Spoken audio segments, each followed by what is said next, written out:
본문 말씀을 중심으로 새로운 피조물 화목하게 하는 직분, 이런 제목으로 말씀 전하도록 하겠습니다. 여러분, 오늘 본문 제목을 보시면서 혹시 그런 분은 안 계시겠지만 오늘 설교의 핵심 내용이 신분과 직분이다 생각하신 분 계십니까? 안 계시죠? 저만 그렇게 생각한 거죠? 알겠습니다. 여러분, 오늘 본문은 제 신분과 직분에 대한 이야기를 제가 여러분과 한번 해보고 싶어서 오늘 본문을 정했습니다. 여기 오늘 본문 속에 나오는 신분은 어떤 걸 이야기할까요? 새로운 피조물이에요. 새로운 피조물은 직분에 대한 이야기고, 신분에 대한 이야기고, 직분은 화목해 한다, 화목해 하는 직분, 이게 이제 직분에 대한 이야기입니다. 그런데 우리가 신앙생활 하다 보면 신분이 뭔지 직분이 뭔지 좀 비슷하기도 하고 또 혼용해서 사용할 수도 있는데 이건 잘 구분해야 할 필요성이 있을 것 같습니다. 먼저 신분이 뭘까요? 신분은 우리에게 그냥 주어지는 겁니다. 우리는 하나님의 자녀지요. 하나님의 자녀는 내가 어떻게 막 일하고 어떻게 해서 이루어지는 게 아닙니다.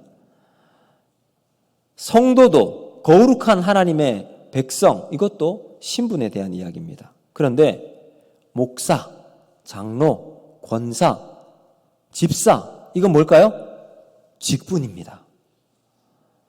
그러면 우리나라에 살아가는 국민들은 뭘까요? 신분입니다. 대통령, 장관, 도지사, 시장, 뭘까요? 직분입니다. 그러니까 그럼 직분은요, 신분을 위해서 존재하는 겁니다. 오늘 말씀 속에도 새로운 피조물은 신분이고 화목해 하는 것은 직분, 이렇게 보시면 됩니다.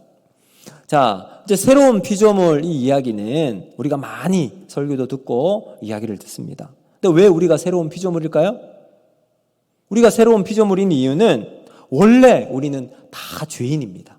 그렇죠? 본질상 우리는 진노의 자녀예요.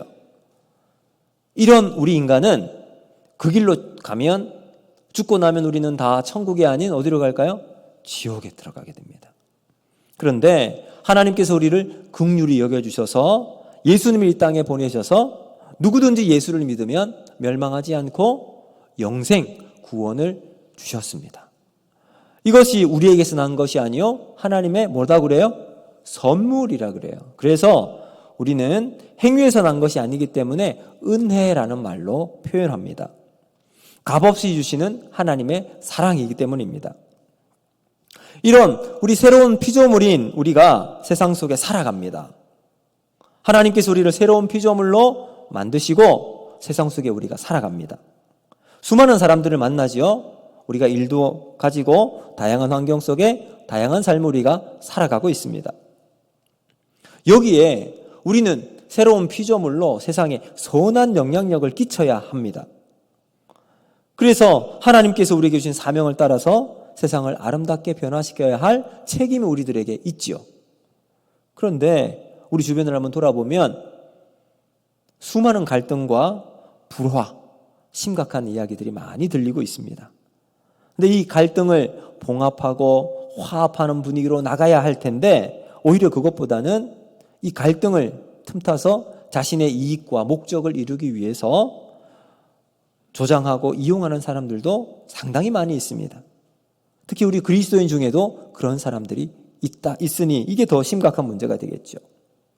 이런 갈등을 심화시켜서 결국은 누군가에게 혐오 감정을 부추기고, 여러분 최근에 여러 뉴스를 통해서 드러나고 있는 묻지마 살인, 불특정 다수를 향해서 그냥 험한 일을 행하는 일들이 얼마나 많이 나오는지 모릅니다.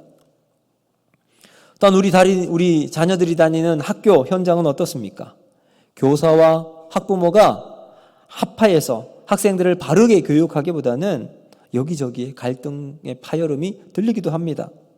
그럼 우리 곳곳에 심겨져 있는 저와 여러분이 세상 가운데 화목하게 해야 할 직분이 우리에게 있습니다. 그래서 예수님은 산상순 마태복음에서 이렇게 말씀합니다. 마태복음 5장 9절 우리 같이 한번 읽어보겠습니다. 시작.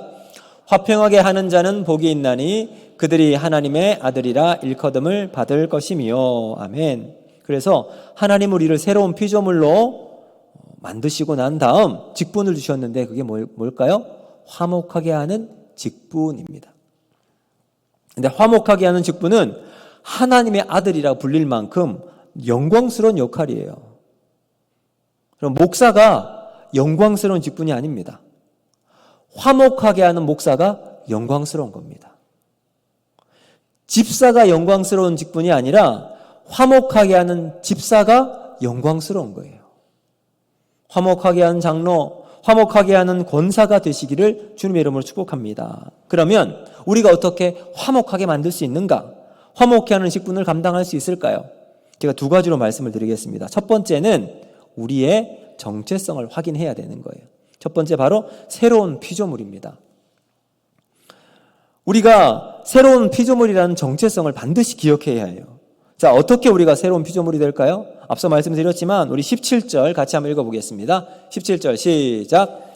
그런즉 누구든지 그리스도 안에 있으면 새로운 피조물이라. 이전 것은 지나갔으니 보라 새 것이 되었도다. 아멘. 여러분 여기에 보시면 누구든지 그리스도 안에 있으면 새로운 피조물이 된대요. 중요한 게 바로 안에라고 하는 전치사예요. 이것은 소속을 이야기합니다. 우리는 옥포제일교회 안에 속해 있죠. 그래서 옥포제일교회 교인이 됩니다. 자, 이것을 또 다르게 설명을 해보면 이것은 마치 가족과도 같습니다.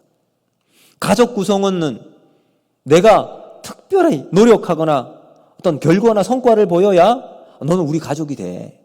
이렇게 하지 않죠. 여러분 저는 우리 집에 가면 아빠와 남편이 됩니다. 제가 우리 아이들과 막 시간을 많이 내어서 많이 놀아주는 아빠는 아니지만 저희 아이들에게 저는 뭐가 될까요? 아빠예요.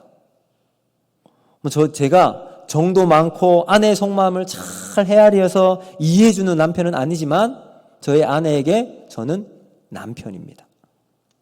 좋은 아빠가 되고 좋은 남편이 되기 위해서 시간과 노력을 들여야 하지만 그런 노력이 있다고 해서 있을 때만 아빠가 되고 남편이 됩니까? 아니에요.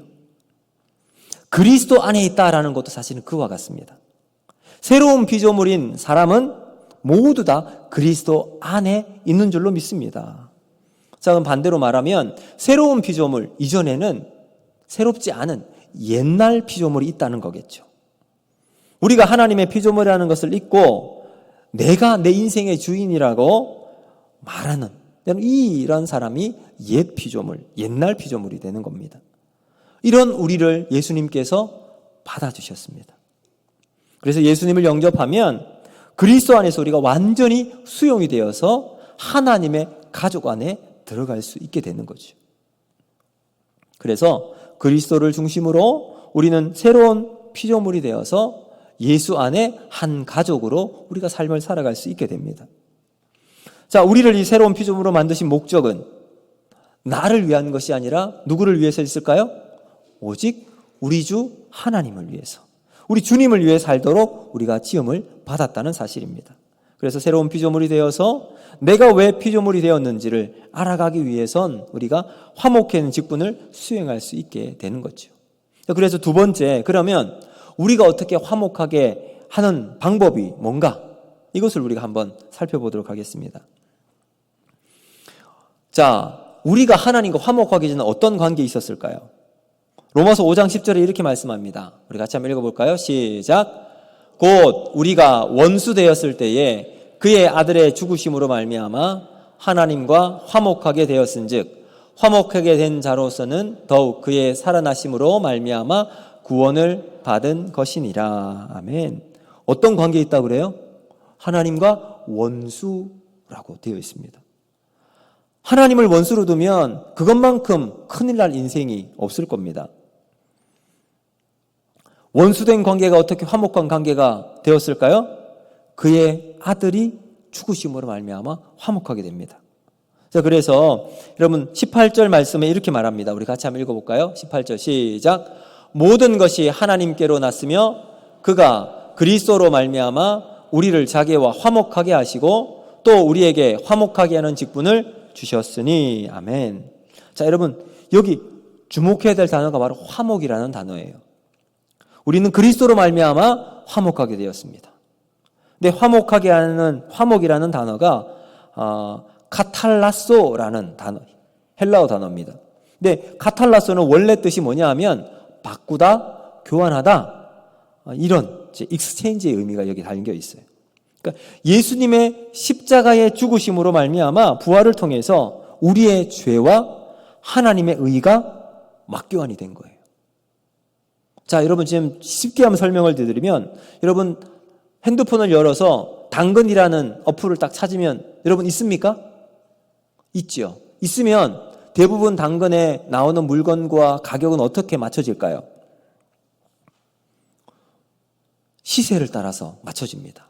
다른 만약에 의자를 사고 싶다, 의자를 딱 치면 의자에 대한 시세가 쭉 당근의 마크에 나옵니다. 그래서 그 가격에 맞게끔 내가 팔기도 하고 그 가격에 내가 사기도 합니다. 적당한 시세에 따라서 가격을 올리거나 조금 싼 가격으로 물건을 올리고 팔게 됩니다. 그런데 오늘 이 화목이라는 단어가 이런 의미가 담겨 있어요. 바꾸다, 맛 바꾸다, 교환하다. 그럼 원래 흥정을 하기 위해서는 비슷한 가격, 적당한 시세가 맞을 때 흥정이 가능하잖아요. 그런데 여러분, 십자가에 달려 돌아가신 예수님, 우리의 죄와 예수님의 의를 바꿔요. 어떻게 해요?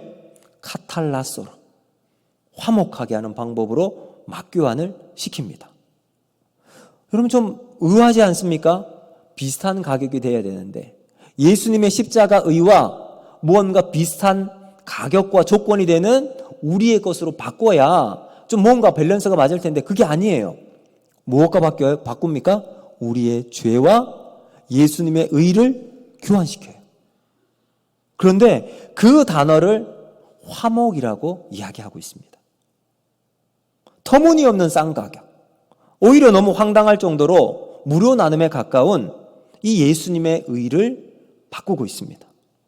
한편으로는 무료로 여러분 당근에서 막 좋은 물건을 얻게 되면 한편으로는 기분이 너무 좋을 겁니다. 그런데 뭔가 이상하다, 뭔가 어니벙벙하면서 정말 받아도 되나? 이런 마음이 들 정도로 좋은 물건을 무료로 받게 되는 경우, 참 한편으로는 고맙지만 한편으로는 좀 의아한 생각이 들죠. 왜냐하면 비교 자체가 안 되는 상황으로 교환을 하기 때문에 그렇습니다.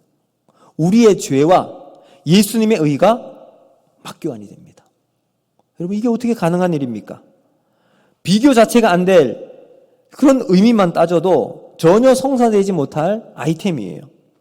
죄와 의가 어떻게 동일선상에서 흥정을 할 수가 있습니까? 그런데 화목이라고 하는 카테고리 안에 들어가면 가능하다는 거예요. 우리의 힘으로, 우리의 능력으로, 우리의 실력으로 절대 얻을 수 없는 예수님의 의를 화목하게 하기 위해서 우리의 죄와 맞교환시킨다는 거예요. 그래서 여러분, 우리의 죄는요, 예수님의 십자가에 못에 박히게 됩니다. 그래서 우리에 있는 죄가 다 누구에게 넘어갑니까? 예수님께로 넘어가는 거예요. 이게 죄의 전가가 일어나게 됩니다. 그리고 난 다음 예수님의 의를 가진 우리는 예수 안에 거하게 되면서 하나님의 가족으로 천국 백성의 삶을 살아갈 수 있게 되는 거예요. 그럼 이게 바로 화목이라는 의미입니다. 자, 그렇다면 무엇과도 비교할 수 없는 절대 가치인 예수님의 의, 우리의 죄와 바꿀 정도로 하나님은 우리를 사랑하신다는 의미입니다. 하나님이 우리를 그만큼 사랑하시고 긍휼히 여겨 주신다는 의미가 여기에 있습니다. 그렇다면 이제 우리에게 주어진 사명이 남아 있습니다.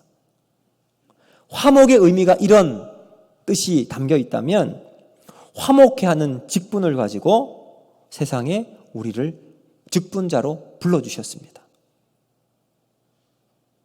세상에 예수님의 의를 전하는 자로 우리가 그 삶을 살아가야 한다는 거죠.